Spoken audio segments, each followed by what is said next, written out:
Un cri s'élève de Rama, pleurs et longues plaintes.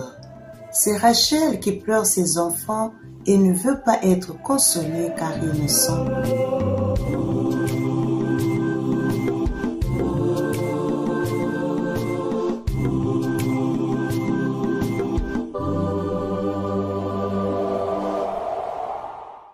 Aujourd'hui, l'Église célèbre les saints innocents.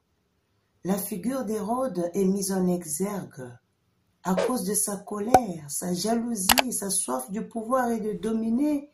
Il intima l'ordre de tuer tous les enfants jusqu'à l'âge de 2 ans à Bethléem. Les âmes innocentes s'en étaient allées à cause de la méchanceté humaine.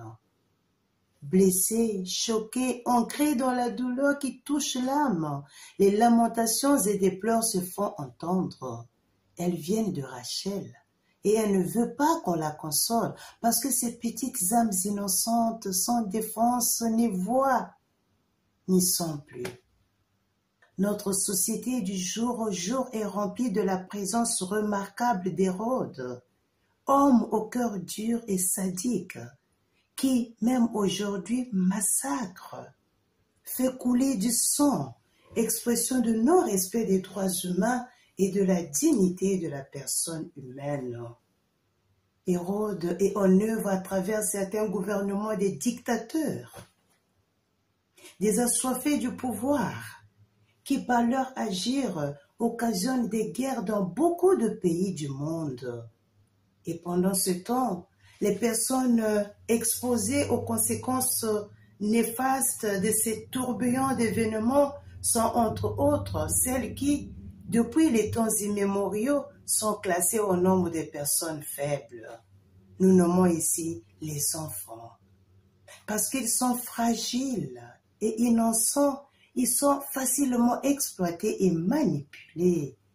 C'est le cauchemar des mondes qui met en exergue un arsenal juridique de taille, défendant et protégeant les droits des enfants, les interdisant de les enrôler dans l'armée, mais des normes qui sont, dans la plupart des cas, d'application difficile. Parce qu'ils sont enfants, des êtres fragiles, ils sont exploités lors des conflits armés qui secouent notre monde aujourd'hui. En dépit de leur innocence et de leur jeune âge, ils sont initiés à des actes de cruauté, des actes inhumains et dégradants.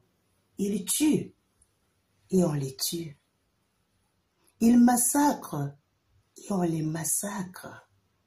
Ils violent et ils sont hélas violentés. Où est passée leur dignité?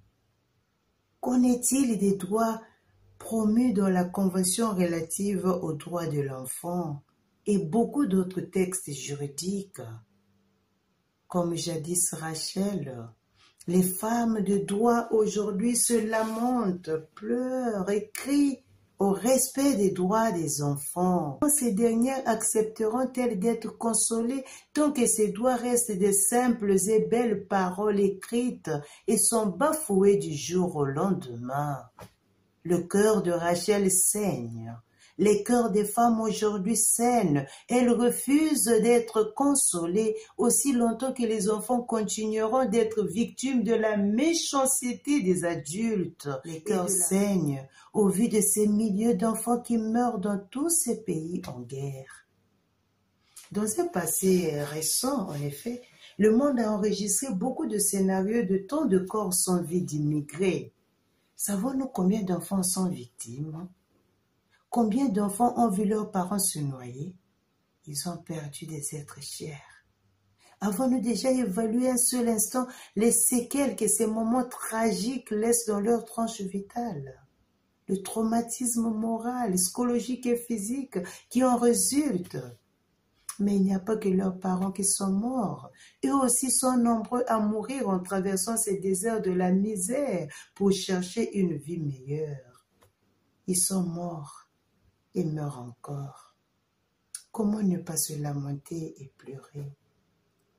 Les cœurs des femmes saignent et saigneront tant que le monde ne cessera d'épargner cette couche infantile des actes imaginairement incroyables et intolérables qui sont affligés à ces petites fleurs naissantes. Les enfants sont l'avenir du monde et de la société. Mais le tableau sombre que présente l'UNICEF par rapport à leur situation dans le monde fait couler les larmes de tristesse. Ils sont nombreux, ces enfants qui vivent dans des conditions misérables, qui meurent de faim, qui sont persécutés. D'après une analyse publiée le 13 septembre 2023 par la dite structure et la Banque mondiale, 333 millions d'enfants dans le monde vivent dans une extrême pauvreté. Des millions d'enfants voient chaque jour leurs droits bafoués. Nombreux d'entre eux sont devenus des délinquants, des prostituées, vivant dans des conditions de précarité, d'insécurité, eu égard aux réalités de plusieurs pays du monde. Ils ont par conséquent perdu leur dignité. Ils ont perdu le sourire. Et pourtant, ce sont nos enfants. Ils ont besoin d'être traités comme tout enfant en vertu du principe d'universalité de respect des droits de l'enfant.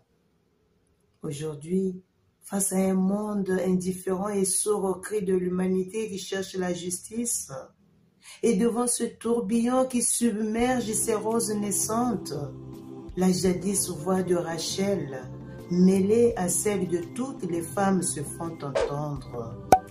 Ce que Rachel et toutes ces mamans attendent fermement aujourd'hui n'est rien d'autre que le respect des droits des enfants, leur protection juridique et leur bien-être. À l'orée de cette nouvelle année, faisons que les yeux de Rachel et ceux de toutes les mamans ne versent plus les larmes. Défendons la vie de ces énigmes lumineuses qui sont ces enfants.